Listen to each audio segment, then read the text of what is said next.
In this episode, I'll share some key takeaways from a recent Dressage Naturally instructor meeting. I'll share about important themes in Dressage Naturally and how we aim to help you, the student. So here we go, episode 122, Meeting of the Minds. Hi, I'm Karen Rohlf, and welcome to Horse Training in Harmony. This podcast is about you making progress with your horse in a way that you both can love. It's about learning how to move and be in harmony. Because yes, you really can develop a horse to be both athletic and happy. When we show up as our best selves for our horses will show up for us. So let's get started. So every so often, we gather all the Dressage Naturally instructors.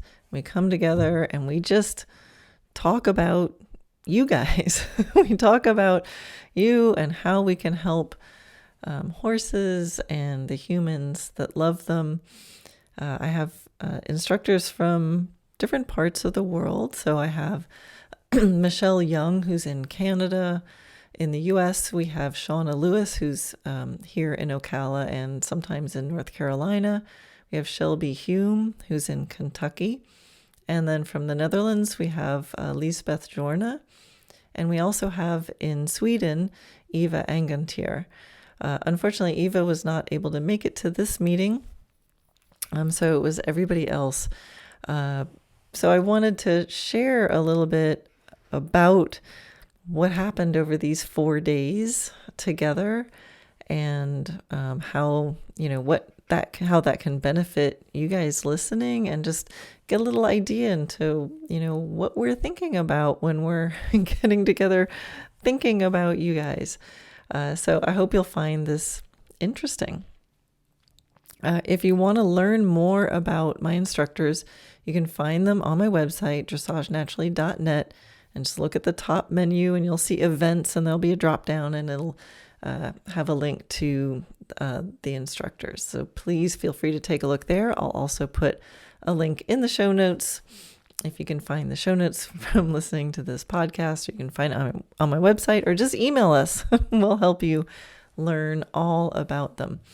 Now, the other thing I wanted to mention right away, because it's the question that usually comes up, is, how do I become a Dressage Naturally instructor? And I don't have an instructor program. So these were individuals, all of these people, Eva and Lisbeth and Michelle and Shauna and Shelby. These were all people that throughout the years I met because they're students of Dressage Naturally, and they just stood out to me as individuals, as like who they are as a human, what's in their heart, and then their ability as a teacher, and of course their skills as horsewomen. But I don't have an instructor program right now. There's no path to become an instructor.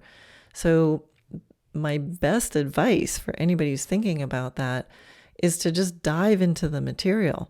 I mean, you can't be an instructor unless you're a student of it. And then after a student of it, you're such a raving fan that you want to live and breathe it. And so that's always the first best step. And from there, that's how you're going to know whether or not you really would want to be a Dressage Naturally instructor. And it's the best way for us to start to get to know you. But no promises. There's no path to being an instructor. But if you want to be an instructor, then maybe the next best thing is just to dive into it and enjoy it and learn as much as you can about it. All right. So the rest of this podcast, I'm like, we just finished on Monday, and at the time I'm recording this podcast, it's a Tuesday. So my head is still a little bit swimming in all the stuff, and I might be just a little bit tired. But I just thought, I have to do the podcast on this because it's just so current. And, anybody who knows, you might have seen the Facebook post and known we were doing this, and I'm sure there's some curiosity in there. So this is going to be slightly rambly, but hopefully an interesting ramble. All right, so where to start? I think the place to start is what is our wish? So that's one of the things that we talked about. It's like, what are we doing? What does Dressage Naturally really do? What's our intention for the people that we help? And our wish for students is that they feel happy, right? That's the bottom of the happy athlete pyramid, right? We like the horses to be happy. We love the humans that love those horses to be happy and to be relaxed. This is not a stress, high-powered environment. Dressage Naturally land is a place to just relax and be happy and to trust in oneself. So that's a huge part of our wish for students, is that they trust in themselves. And that's the empowered piece. And to be curious and have permission to experiment. So those were some of the keys. And, you might think, oh, well, what about, progressing up dressage? Well, yeah, of course, it's called Dressage Naturally. So the idea is it results in harmony. But we need that harmony piece. The exercises, the techniques, that's actually the less complicated part. The most important part is the part where we start arriving to it in a happy and hopeful and curious and free way, right? With that kind of attitude going in. And if you don't have that attitude going in, don't worry, hang around Dressage Naturally land long enough and you'll become all those things, because it's what we're focusing on. We all agreed that really is the key. That's one of the things that Shauna Lewis especially really focuses on, is like, how do we deepen that level of calmness and relaxation in the horse and the human before we even start, which is just really, really cool. So sometimes the stuff that's before we start actually becomes the start. And it's so, so powerful. And this is how it's really about helping anyone of any discipline and at any level, pretty much, to have a process of achieving harmony with your horse. Like, that's what it's about, whether you have a Western saddle, an English saddle, a jumping saddle, a bareback pad, or no bareback pad. We've even had people who carriage drive. It's about having that process, the thought process of achieving that. So to help any student be aware of where they are and to have a way of deciding the next step. That's something Michelle Young really articulated really well. It's about knowing where you are and knowing what the next step is. And so then it's like, well, what if I don't know the next step? And, Dressage Naturally does have step-by-step processes, but it's, reality sometimes doesn't go step 1, 2, 3. So we need to get good at figuring out how to figure out what the next step is. Be more aware of where you are, and get good at figuring out how to figure out what the next step is. And that might involve not knowing the answer, but knowing that you need to ask someone. Knowing that you don't know the answer is sometimes the first step of finding the answer. So there's this humbleness and openness that needs to happen. And part of this process is, for us, is to embrace that everyone is unique, right? So there are definitely guiding principles, and there's exercises. And like I said, there are step-by-steps and modules, 1, 2, 3. But there needs to be a freedom to experiment and an ability to try and then try again or change your mind, right? So, you can take a best guess, give it a try consciously. All right, I'm going to try this thing.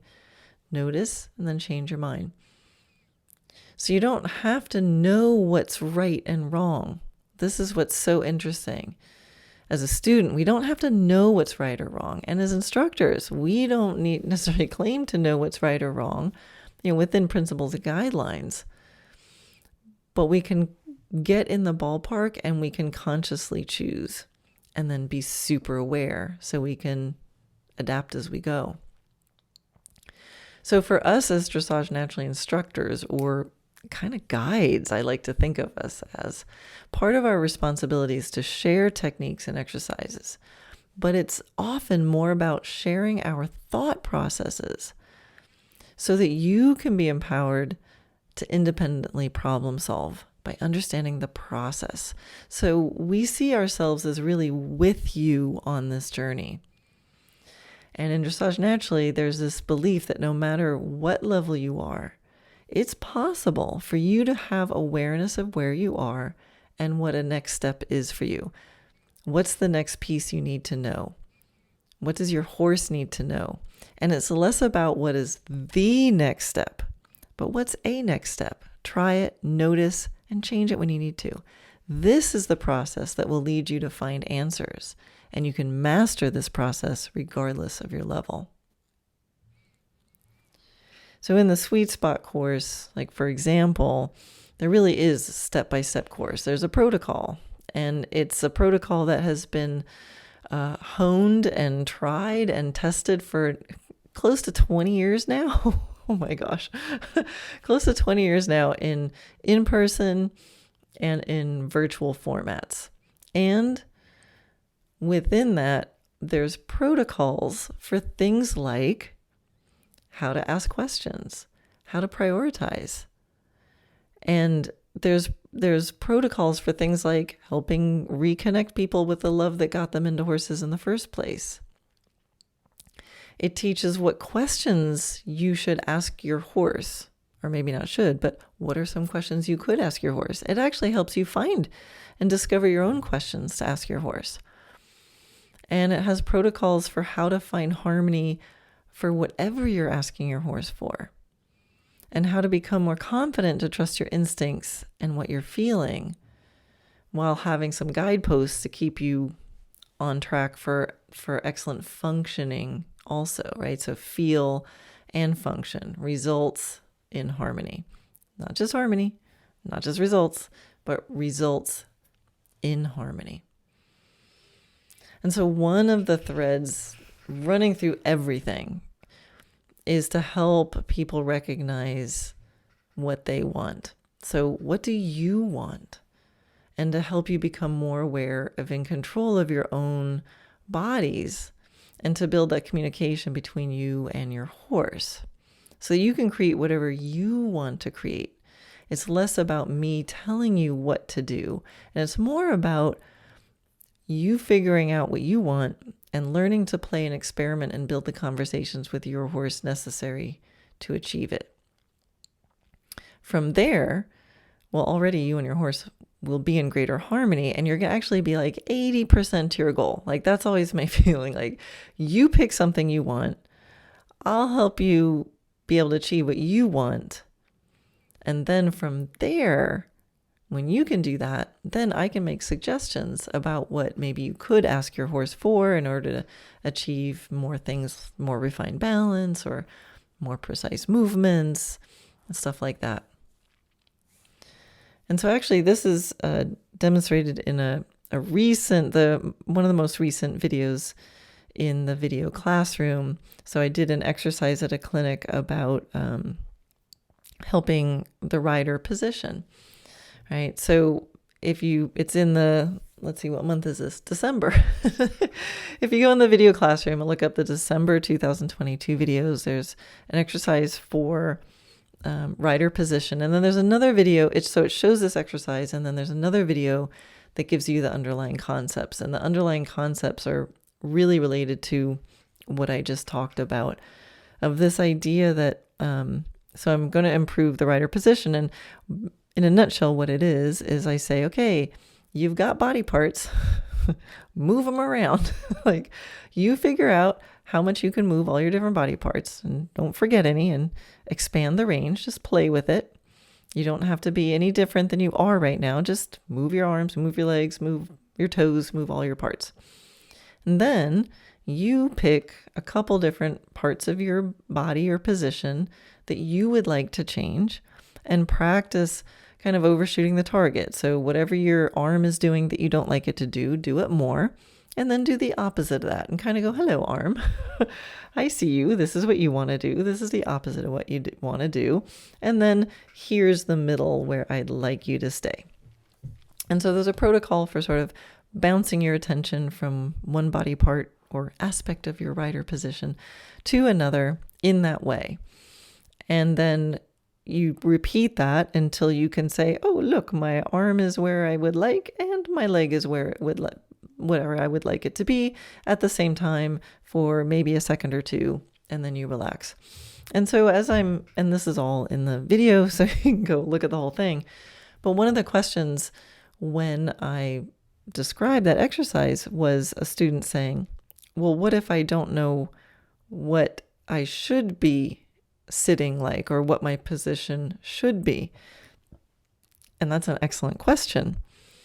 But my answer to her was, it doesn't matter at this point. So I asked a question back to her and I said, well, independent of, what is correct, I'll put air quotes, I'm air quoting here, correct or incorrect.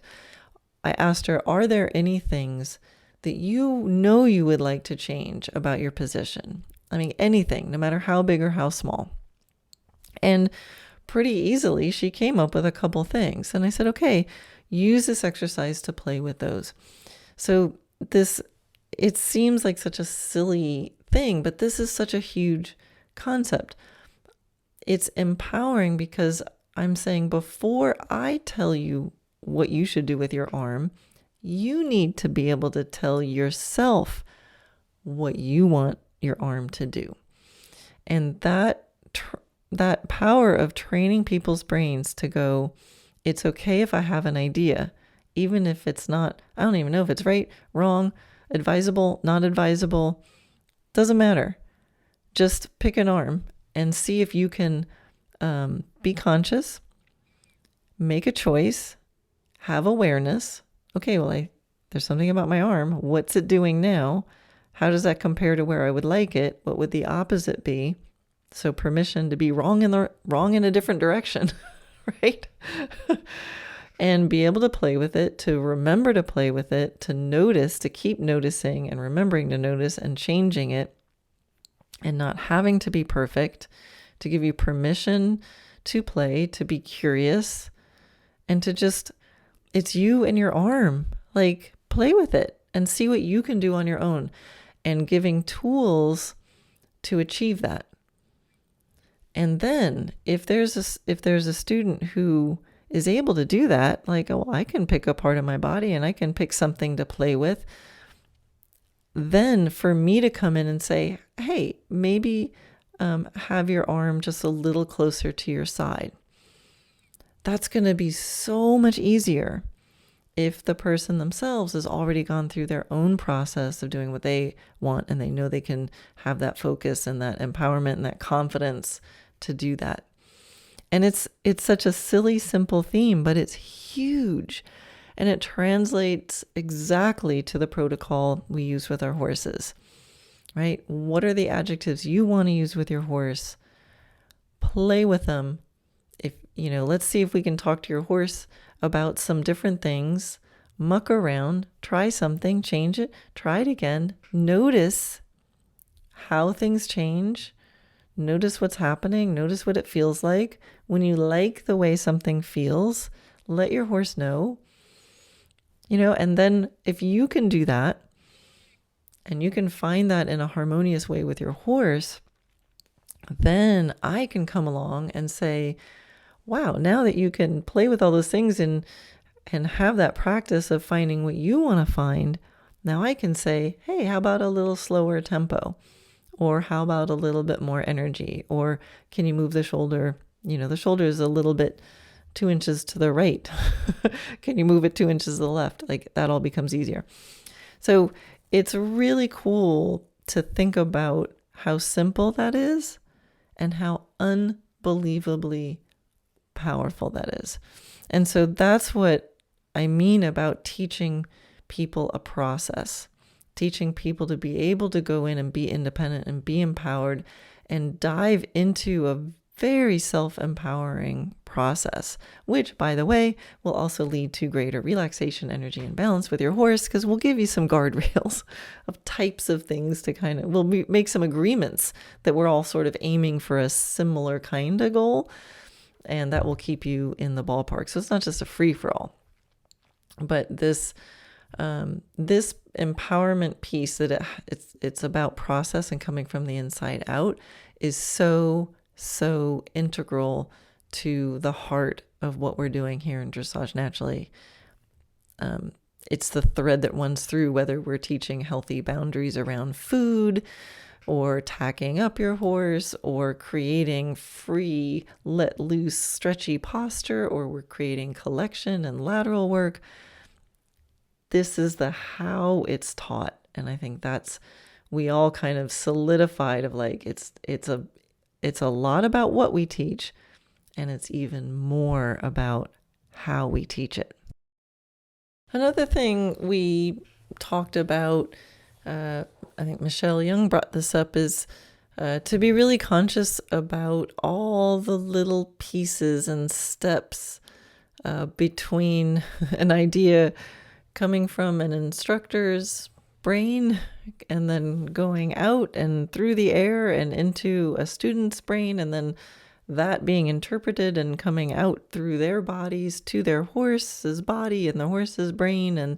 And you know, how actually it's amazing how many of those little steps there are, and how important it is to be able to assess, you know, where exactly, if there's an issue, at what stage is there an issue? Is it that the instructor needs to explain it better? Is it a misinterpretation inside the student's head? Is it in a way the student is expressing it through their body? Is it the horse? You know, you guys know what I mean. But anyway, just to highlight, it is a complicated process, and one that, you know, it seems simple, like, oh, well, I just asked you to do it. Why aren't you doing it?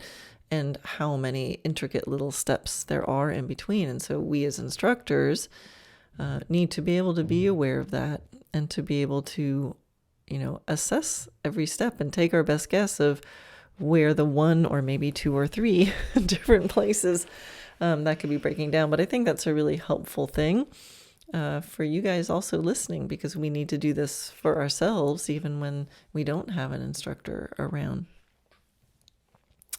Let's see, another thing we did, I did a little demonstration with my horse Solana to kind of illustrate that the idea that you can have deep relaxation and calmness, but that is not necessarily the opposite of having energy or emotions. I mean, there's positive emotions, there's positive energy. So tension and fear are the opposite of calmness, but there's a lot of, you know, tone, and even, you know, attention is a funny word. I mean, there's muscle tone. You know, we can be in a highly, you know, aroused state and raw, you know, what we were calling Solana's warrior princess mode, right? So it was actually super fun because she can come out in some ways. Can be low energy and behind the leg, to use that term. So I started her just online, and you know, she kind of like plopped along like she might do if I don't really tell her what else to do. And so I started there, and then started having her just go up and down a little hill that was there. It's a fairly steep hill, but it was small, and just started lunging her.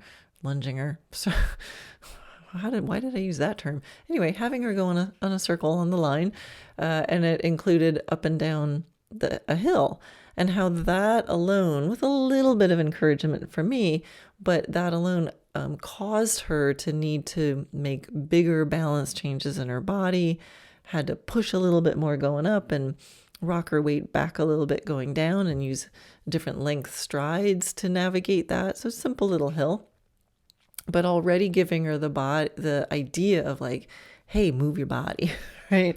Move your body a little differently. It doesn't have to be just 1, 2, 1, 2, 1, 2. It's okay to change things up because she can kind of get like a little metronome, which can be good, but then it sometimes is hard to change things with her.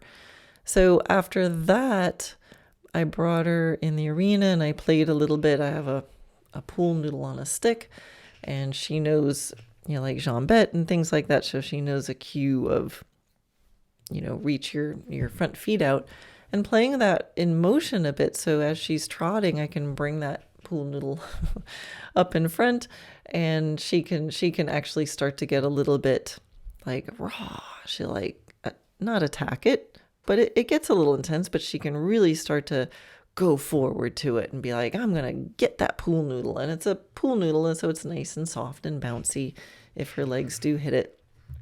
But she really starts getting her energy up, and she'll start nickering, and her whole posture changes. She really loves that game. So I did just a little bit of that. Just a couple minutes, if that. So, and then we hung out, and then I was like, okay, I'm going to put some long lines on. So I just attached another line and walked around the arena. She's stretching right down, and I said, okay, now my goal is I'm going to do a little piaffe. So right to the most collected, you can ask a horse to be. And I just built it slowly, thinking about like quick initiation to the energy, like ready, get set, raw, and trying to take some of that warrior princess mode that she got when she was so boldly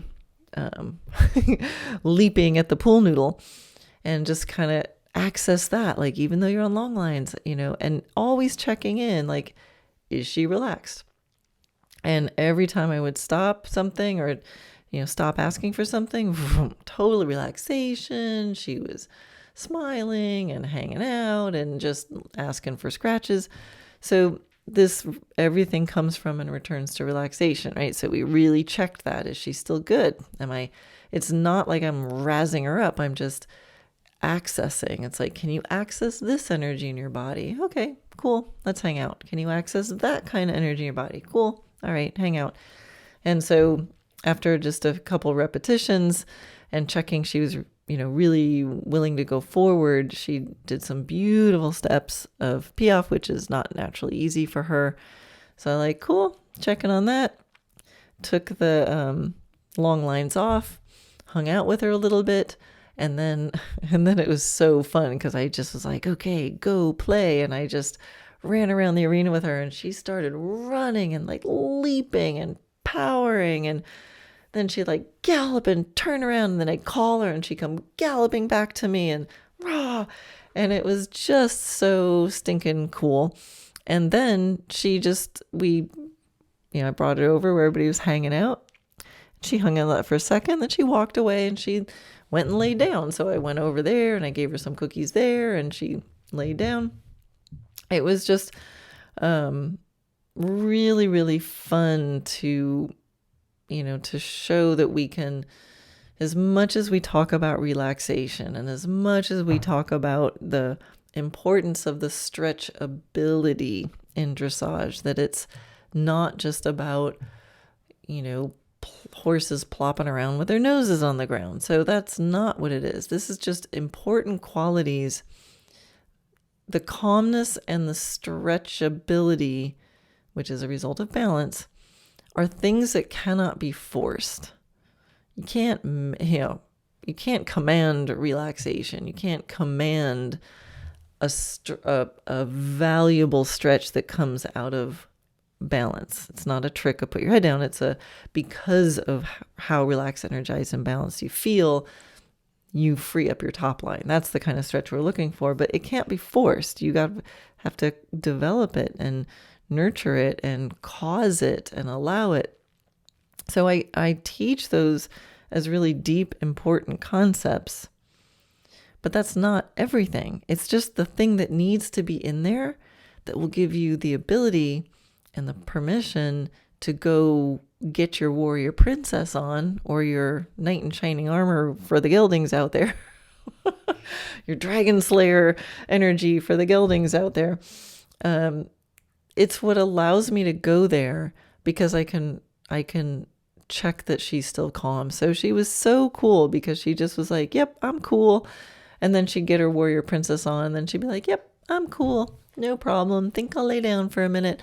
And then, then she wandered off and nibbled on the grass on the far side of the arena. And then I just looked over and I was like, Solana. And she came galloping back over again and reared on command. Anyway, so it was an exercise in that. And it's such an important concept, and really wanted to have that fresh in all the instructors' minds, because we do work on the basics with so many people that the conversation does seem to get to be only about being relaxed and being stretchable. But that's why I call it stretchable, as long as they're able to be stretched and you have that in there. But the calmness relaxation subject is just immensely interesting to me, because it's not absence of energy. Power is relaxation plus energy. And Solana did a really great demonstration of her power. So another thing that we did is, actually, on that subject, it was reminding me, we all had examples of students who some have horses that are, behind the leg or low energy or hard to get moving. And it's just interesting because Solana's like that, but she can play really hard. And we were talking about how some of these horses that are so powerful, all horses are powerful, but some of them who really play hard in the pasture, they can access that power when turned out really easily, but then maybe they're sticky under saddle. And we were talking about just how thankful we should be, because I think a lot of times there's horses who have all that power and have that energy, and then they're like really good boys and really good girls, and they've been taking care of their riders. And they, I think sometimes like tone it down, and they just learn that, hey, this is who I'm supposed to be for the rider. And they don't access all their power under saddle. And really, a lot of times the riders are kind of glad, right? They kind of don't want to ride all the stuff that they see the horse doing in the pasture. And I think that's just another way to look at those horses that are energy conservative, is to be a little bit, have some gratitude, right? Solana has a lot of power in there, and I saw that early on with her, but under saddle, she tends to be a little gluey. So, what I was saying for the instructors is like how she started out in that demonstration this weekend, where she came out and she just plopped around. I was like, that's the 4-year-old Solana. That's the Solana that I wanted when I started her. I kept everything really toned down. I didn't want her humping and bumping all over the place. And so she learned to be that way. And how grateful am I? Because I didn't want to be riding a leaping, bucking warrior princess when I first started her. I wanted her really calm. I wanted her really safe. Right? So she started her session out as baby Solana, and she ended it as warrior princess Solana.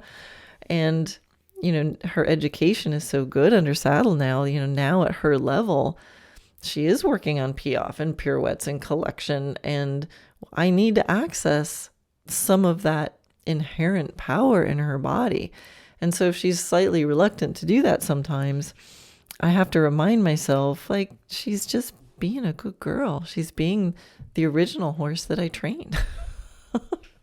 So anyway, I just wanted a word out there because I know some people have horses who are quite exuberant in the pasture, and they're maybe a little conservative under saddle, and like, we can just love on them. Maybe they're just being awesome, and we just need to give permission to bring out some of that Dragon Slayer energy in the way we want. Anyway, okay, what else did we do? We took some field trips. So one field trip we took was to visit horse behaviorist and friend of Dressage Naturally, Sharon Madera. Some of you have seen her in the video classroom videos, and she's been on the expert panel webinar, Secrets to a Cooperative Horse. You can still get the recording of that in the Dressage Naturally shop. So shop.dressagenaturally.net. You can find that in there.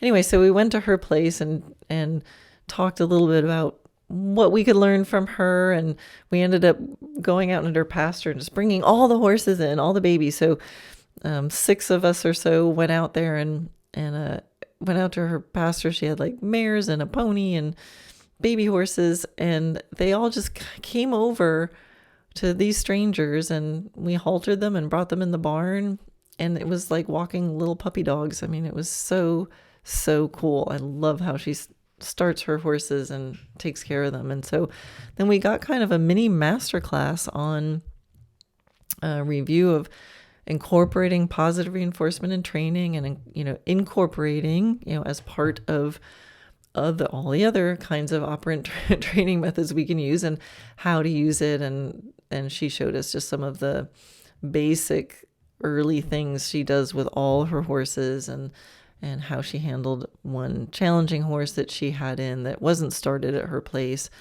So it was super interesting just to brainstorm and share ideas and ask questions and play with baby horses. And, this whole positive reinforcement thing, it just always seems to be such a huge controversy. And it's just silly. I think, that there seems to be these 2 camps, the positive reinforcement camp, and some of them are like, well, you only should do positive. And then there's some that's like, well, you should never use rewards in training. So I'm a very truth is in the middle kind of person. And I look at these as tools.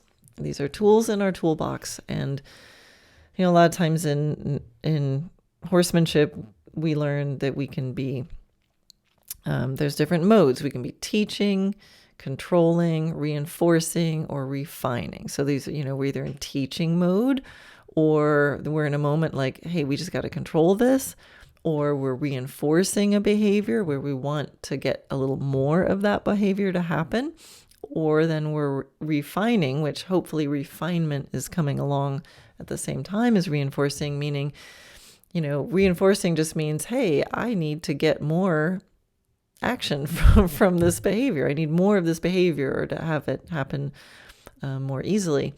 And the refinement part is I need it to happen lighter, right? So I need it to be happening more with lighter aids. So hopefully those go together. But when you look at reinforcement strategies, there's kind of 2 basic ones, right? There's positive reinforcement, which means you add something, and there's negative reinforcement, which means you take the pressure away. It's the release. And so if you want to reinforce behavior and get more behavior, and there's 2 ways to do it, in my book, why not use both? Or why not know how to use both and to incorporate them in a strategic way? So it's worth looking at, because if you're going to use them, you need to understand about them and know when and how to use each one.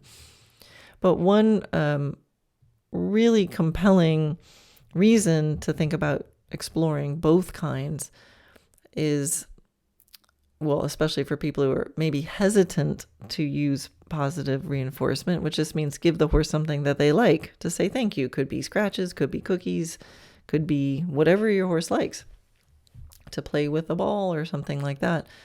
But there's emotions associated with each of those. And with pressure release, aka negative reinforcement, the emotion associated with it is relief, right? Oh, thank goodness that annoying noise stopped, or thank goodness that poking or pressure stopped, right? So there's a form of relief, all right? So it's like, whew, okay, did it. More comfortable now. And the emotion associated with positive reinforcement is something closer to yay, cool, yay, I'm happy, I get the thing I wanted, I get the scratches, I get the cookie, I get the toy, whatever it is. So if you want, one way to think about it is when you want to increase behavior, how do you want your horse to feel? Do you want them to feel relief? It works. Would you like them to feel happy? I don't know. I think happy is nice. So, and the beautiful thing about positive reinforcement is you can add it on to negative reinforcement or anything else. Anyway, I've got a whole expert panel webinar where we dive into that topic. So check it out in the shop. It's called Secrets to a Cooperative Horse. One of our instructors or Dressage Naturally guides, I keep wanting to call them guides today. I don't know why, but it feels like that. Anyway, but Lisbeth also brought up this idea of like a R0. There's positive reinforcement, negative reinforcement, and no reinforcement, which is really kind of like you're not releasing, you're not adding, you're kind of sharing the moment. And I love this idea. And I think we'll probably have to have her on the podcast to talk about it more, but it's what I'll call in Dressage Naturally land the active neutral, where we're embodying, confirming, and allowing. We're sort of holding the intention, right? So we're not wanting for anything more. We're doing just what we need to participate in it with the horse, whether that's holding an intention or sitting in a certain way, but we're with them in it. And I think it's a really, really cool concept because in this moment, that is the moment of harmony during, right? So it's harmony during the behavior. And one concept of Dressage Naturally is, this should feel good to the horse, that harmony. I think every body seeks harmony if given the chance. So it's what makes me feel like it's worth it, and it's nice to share moments of movement, especially with the horse, that it can feel good and that it is sort of self-rewarding because we're together, we're bringing the horse to, when I think about powerful working gaits or something like that, it's like, wow, we can't really do it exactly like that without each other. So this moment of harmony, even if it's on the ground or just at liberty, like this shared movement or moment that feels kind of cool, where both parties are like, ooh, this is kind of a fun moment. And we're not in the process of giving a reward, and we're not in the process of adding or taking away energy. We're just holding the space. So I think it's a super cool concept, and something we talked about, which I think we'll have to dive into a little bit more. Also, when we were there at Sharon Madera's, we played the game of Portal, Portl, and that stands for Portable Operant Research and Training Lab. And there was someone there, Jessica, who is interning with Sharon, and they're training with her, was highly trained in this game. So it was really cool. I played the game once before, but we were kind of like making it up as we went. And so this was someone super, super trained in it. And so she was the trainer and let us all experience being the learner. And so check it out. It's where you get to practice your skills for training using, they use a clicker. And it really, I'm going to have to do it more. So Sharon and I committed to getting together regularly and playing this game, but it's really cool to look into. So recommended. What else did we do these 4 days? Let's see. I actually started out pretty early in our 4 days. I did a bridleless dressage ride on the Tia, and really highlighting, hopefully it was inspiring, but highlighting how when the foundation is good, you really are free to take the conversation to the next level, and you have all your aids to start using for things like creating different posture and creating different bends and creating different lengths of strides and shapes of strides, because the go, stop, and turn in general is working. And how, during that, sometimes if I'm needing more aids than ideal to do some of these things, how you can pretty quickly lose some of those basic things. So there were some moments where she was getting her power on, and then it was like, oh wait, I can't really stop as easily as I could a second ago, and have to go immediately like, okay, let's get that tune up of the back up again, and then seconds later we're back at it again. So that was super fun, and she's just so lovely. Let's see what else we did. We talked a lot about, as some of you know, about the Dressage Naturally Happy Athlete training scale. So you can find that on my website. I did a podcast about it. But it's the sort of priority of what we're looking for in the whole picture, happiness, a base of happiness and harmony, and then going up the levels until you get to like your sport specific training. I have a happy athlete quiz. You can find that at dressagenaturally.net/quiz, and you can walk yourself through and get some custom insights from me, depending on how you answer the questions. But it's a very holistic view. So we kind of took that out and got it even more detailed. And this is actually something I'm going to develop more, and we'll probably end up putting it in a form that can be released at some point, but it'll be a little bit of like a checklist of, all the things to consider. So where that came from is, when we go and meet students and horses, especially challenging horses for the first time, we walk in there and we're thinking, well, what are all the things that we're looking at? Because we're not just going in and say, okay, show me the one problem, but we're kind of going big picture view too. Dressage Naturally really cares about the whole picture.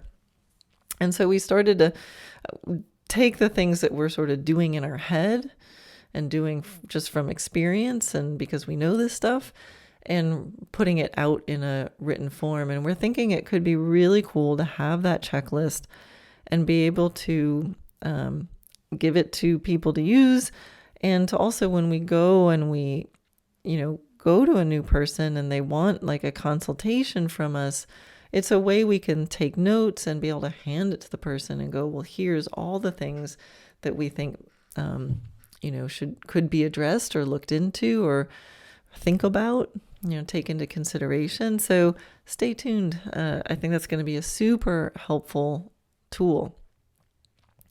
And so then we're balancing that with the other concept that we do, which is when you do have that challenging piece. So we've gone big picture scan. Now let's dial in and look at what is the challenge. And then to kind of, so we go macroscopic and then we go microscopic. And within the challenge, there's lots of pieces. And then what is our best guess for what is the piece? And Shelby Hume really highlighted this. She's like, what does a horse need to know? And I love that. It's not what's wrong, what's not working, but Shelby was like, what does a horse need to know? And I just think that's such a great way to look at it, is because then it puts it on us. Like, what do we need to teach the horse? And that kind of connects to something I'll say a lot, is like, what's the one sentence? If you had one sentence to say to the horse right now, what would it be? What's the piece? What's the piece?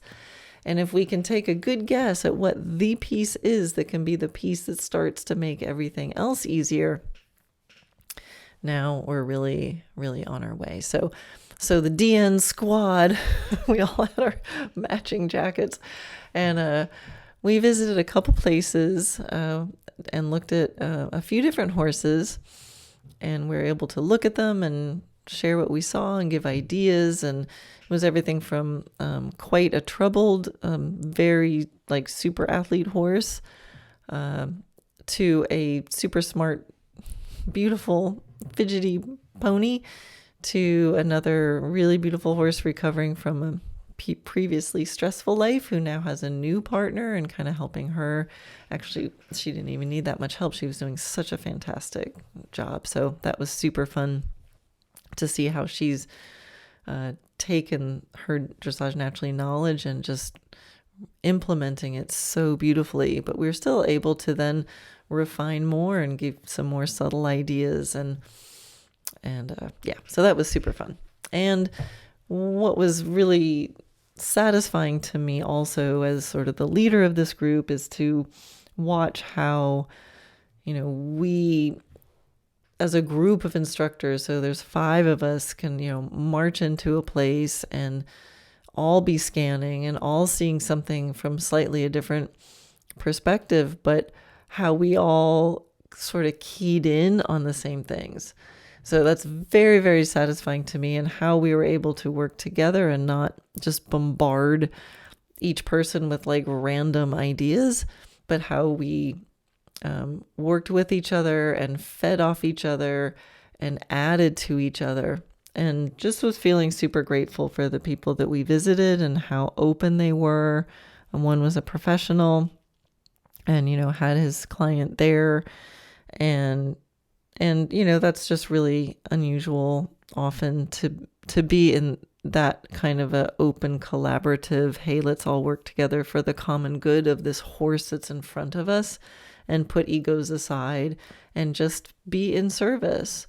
Just be in service to the situation and be in service to the horse. So I was feeling super proud of how we worked together, because we really didn't have to talk about that. We just went and we all were in that vibe. And that's why I was feeling like the proud, so proud. I'm like, yep, there's a reason why I chose all these amazing women to do this. So that was super fun. And I think, that's the main takeaway is I left these, I finished these 4 days. I didn't leave. It was all at my house. So they all left.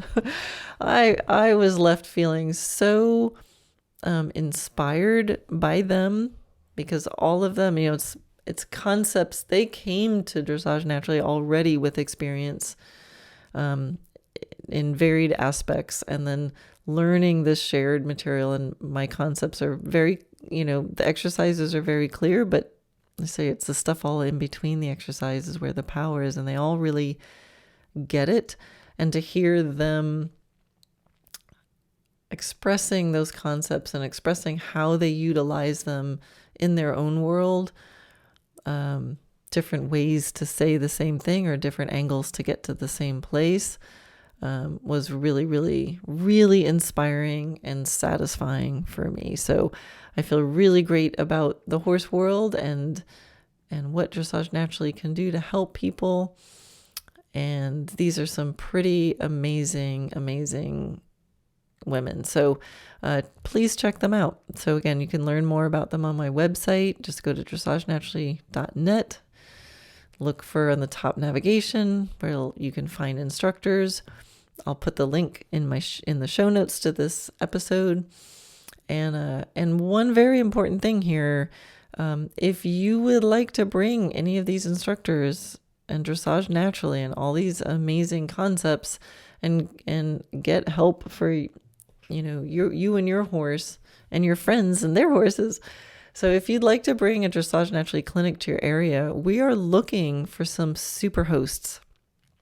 And you might be saying, what's a super host? Well, if you are one or one, you know what I mean. I mean, these are hosts that know how to run a clinic. Maybe you've got access to good facilities and like you can handle it. You're like, no problem. We'll get you there.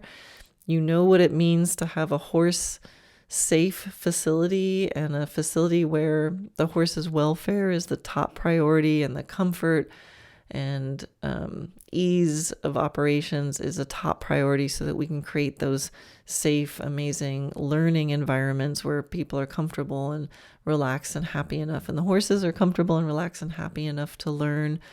We're really seeking out some excellent hosts. So we're looking in Canada, in the USA, and also in Europe, because, we have Eva in Sweden, we have Lisbeth in the Netherlands, we've got Michelle in Canada, and we've got Shelby and Shauna in the USA.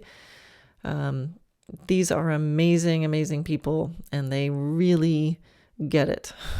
They really do. So we're looking to expand our reach and to organize different places. We get so many requests from students, but we really, really need a great host and great facilities to make it the best experience. So if you're interested and you are a host and or facility owner, please feel free to contact us. You can email us at info@dressagenaturally.net. And we'd love to talk to you about how you can be part of the team in bringing more harmony to the students and the horses in your area.